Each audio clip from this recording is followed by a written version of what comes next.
श्री स्वामी समर्थ. महिलांनो, दरवर्षीप्रमाणे सुद्धा यावर्षीसुद्धा रक्षाबंधनावर भद्राची छाया असणार आहे. तर कृपा करून सर्व स्त्रियांनी आपल्या भावाला शुभ मुहूर्तावरच राखी बांधायची आहे. तर आता शुभ मुहूर्त कोणता असणार आहे, भद्रा काळ कोणता असणार आहे, हे सर्व मी तुम्हाला या चॅनलमध्ये सगळी माहिती देणार आहे. तर आपला हा व्हिडिओ स्किप न करता नक्की कंटिन्यू करा, जेणेकरून तुम्हाला सगळी माहिती मिळेल. तर आता बघा, सर्वात प्रथम म्हणजे आता आपण कुठं बाजारात वगैरे गेलो तर बऱ्याच महिलांना सवय असते की आपण म्हणजे फॅशनच्या दुनियेत शिरतो. कारण आपण वेगवेगळ्या पद्धतीच्या युनिक राख्या आता मार्केटमध्ये येत आहेत आणि आपण त्या तशा पद्धतीने खरेदी करतो. तर तसं न करता आपल्याला एकदम चांगल्या पद्धतीची राखी आता कशी घ्यायची, कोणती घ्यायची, हे मी तुम्हाला सांगणार आहे.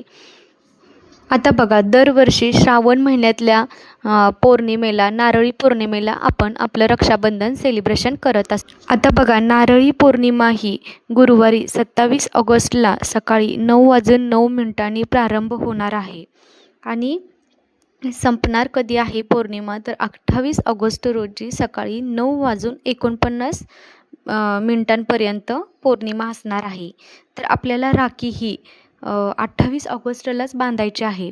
28 ऑगस्टला तुम्हाला जेणेकरून शुभ मुहूर्तावर अगदी चांगल्या टायमाला जर राखी बांधायची असेल तर सकाळी सर्वोत्तम शुभ मुहूर्तावर सकाळी पहाटे 5:57 ते सकाळी 9:48 म्हणजे कमीत कमी तुम्हाला बघा, एकूण वेळ सुमार म्हणजे भरपूर वेळ आहे तसा तुम्हाला, कारण सुमारे 3 तास 51 मिनिटे तुमच्याकडे आहेत. या शुभ मुहूर्तात तुम्ही कधीही तुमच्या भावाला राखी बांधू शकता. आणि जेणेकरून तुम्हाला जर त्या दिवशी काही कारणामुळे राखी नाहीच बांधणं झालं तर तुम्ही 28 ऑगस्टला दिवसभरात कधीही राखी बांधू शकता.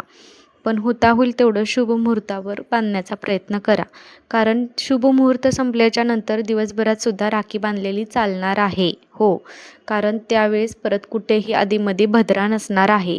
आता यावर्षी भद्रा काळ तर 28ला नाही आहे, तर मग भद्रा काळ नक्की कधी आहे, तर बघा 27 ऑगस्टच्या रात्री भद्रा काळ चालू होत आहे आणि 28 ऑगस्टच्या सकाळीच पहाटे जेव्हा आपल्या शुभ मुहूर्त राखी बांधण्याचा चालू होत आहे त्याच्या आधीच भद्रा काळ समाप्त होत आहे. त्याच्यामुळे काळजी करण्यासारखी कोणतीच गोष्ट नाही आहे. तुम्ही आरामशीर 28 तारखेला कधीही राखी बांधू शकता. आता भद्रा काळ का अशुभ मानला जातो बघा, कारण तो आपल्या चांगल्या कार्यासाठी किंवा शुभ कार्यासाठी चांगला नसतो म्हणून. आता याच्या मागचं खरं कारण किंवा पौराणिक कथा एक आहे, ते मी तुम्हाला सांगते. आता शनिदेवांची बहीण ही भद्रा होती आणि तिचा स्वभाव अत्यंत भयंकर, रागीट आणि असा क्रोधी होता. आणि तीच भद्रा जेव्हा कोणतेही मंगल कार्य असेल, जसे की आपल्या म्हणजे पूजा, मांगल्य, जे काही असे शुभ कार्य असतील त्यावेळेस ती अडचण निर्माण करत असे. आणि ती तसं करत असल्यामुळे देवदेवतांनी तिचा जो काळ आहे, सेपरेट वेळ आहे, तो देवदेवतांनी वेगळा ठरवला आणि तेव्हापासूनच जो काही तो वेळ असतो त्या वेळेला भद्रा काळ म्हणून असं म्हटलं जातं. ही आहे त्यामागची पौराणिक कथा. आता बघा, पिढ्यानपिढ्या चालत आलेलं आहे ते आपण सुद्धा चालवतो, कारण आधी जसं लोक म्हणतात तसं आतासुद्धा बघा, आजही म्हटलं जातं की भद्रा काळामध्ये कोणतंही शुभ कार्य कधीच करू नये. त्यासाठीच आपण बघा ब्राह्मणाकडे वगैरे टाईम मुहूर्त बघत असतो आणि म्हणूनच आपण ते सर्व नियम पाळत असतो. जर नाही पाळले वगैरे तर आपण तशा म्हणजे त्या कालावधीत जर आपण कोणते चांगलं कार्य केलं तर ते चांगल्या प्रकारे पार पडत नाही किंवा म्हणजे त्याचे अनिष्ट परिणाम आपल्याला भोगावे लागतात. यामागचा असा हेतू आहे. म्हणूनच माझं एकच सांगणं आहे की जर तुम्हाला होत असेल तर सकाळ सकाळी तुम्ही लवकर जो काही शुभ मुहूर्त आहे त्या वेळात तुम्ही बांधली तर राखी अतिउत्तम. नाही तुम्हाला झालं तर दिवसभरात तुम्ही कधी बांधू शकता, कारण त्या दिवशीही दिवसभरात कधीच कुठे भद्रा आपल्याला लागत नाही. आता रक्षाबंधनाचा मुहूर्त वेळ तर झाला, म्हणजे चांगला काळ तर झाला, पण महत्त्वाचं म्हणजे दुसरी गोष्ट आहे ती आता राखी. आता मार्केटमध्ये आपण राखी घ्यायला जातो तेव्हा बघा बऱ्याच राख्यांचे व्हरायटीज असतात. अशा प्रकारची राखी, तशा प्रकारची राखी. पूर्वी बघा गोलचक्रासारखी एक राखी किंवा गोंड्याच्या राख्यासारख्या राख्या खूप फेमस होत्या, जसं की आपले वडिलांना वगैरे आपली आत्या बांधायची तशा त्या राख्या. आणि त्या 15-15 दिवस काय, महिना, 2-2, 3-3 महिना त्या राख्या सुटतसुद्धा नव्हत्या. तर आपल्याला आता रक्षाबंधनाला काही विशिष्ट प्रकारच्या ज्या काही राख्या आहेत त्या आपल्या भावाला चुकूनसुद्धा बांधायच्या नाही आहेत. कारण ज्या काही राख्या आहेत त्या राख्या आपल्याला बिलकुल घ्यायच्या नाहीत. आणि आता तसंच बघा राखीच्या दृष्टिकोनातून एक झालं आणि दुसरी महत्त्वाची म्हणजे मिठाईचं सुद्धा तसंच आहे. आता आपण बघा रक्षाबंधन आहे, भावाला ओवाळणार म्हटल्यावर मिठाईसुद्धा आलीच. कारण आता मिठाईच्या दुकानात तुम्ही गेला तर हर व्हरायटीच्या मिठाई तुम्हाला बघायला मिळतील. वेगवेगळ्या विचित्रच आकाराच्या आता आजकाल नवीन निघत आहेत, वेगवेगळ्या कलराच्या सुद्धा निघत आहेत. तर आपल्या खाण्याच्या चवीकडे न बघता आपल्याला भावासाठी जे योग्य आहे, उत्तम आहे त्याच गोष्टी खरेदी करायच्या आहेत.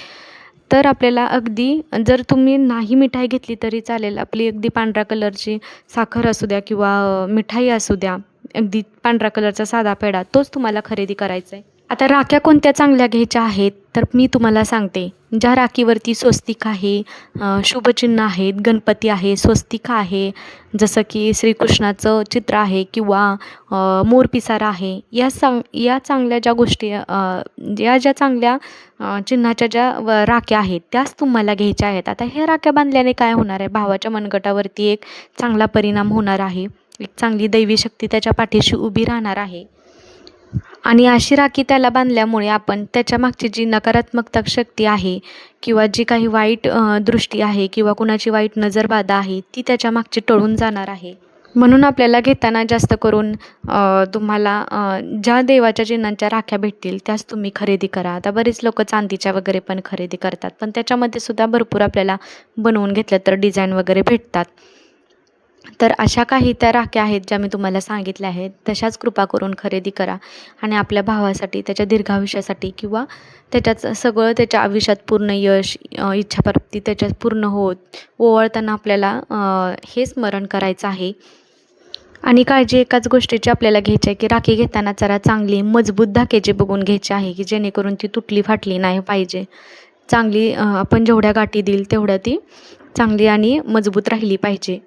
तर अशा पद्धतीने आपल्याला रक्षाबंधन सेलिब्रेशन करायचं आहे, चांगल्या मुहूर्तावर पार पाडायचं आहे.